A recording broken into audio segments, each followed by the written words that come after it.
నీకు మసాలా దోశే కదా. బెంగళూరు వచ్చి ఎవడైనా మసాలా దోశ తింటారా? మైసూర్ మసాలా దోశ. నాకు కూడా మసాలా దోశే. అంటే నాకు గ్యాస్, ఒక ఆనియన్ దోశ. అక్క మరి నీకు? నాకేమొద్దు. కనీసం ఒక పీస్. నాకేమొద్దు. అక్కెందుకు తినట్లేదు? ఉపవాసమేమో. అక్క తినకపోతే నాకు వద్దు. అక్క కోసం. అక్క కోసం. అక్క కోసం. రే మనం ఫ్లోలో ఏం తినకుండా వచ్చేస్తున్నాము, కానీ ఇంకో 100 కిలోమీటర్ల దాకా హోటల్స్ లేవురా. అక్క కోసం. అమ్మ బాబాయ్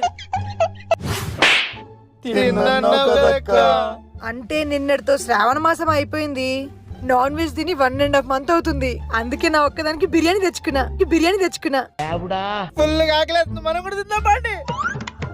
అన్న ఒక దోశ. ఓ ప్లేట్ ఇవ్వడా? Plate idli. Sorry sir, counter close.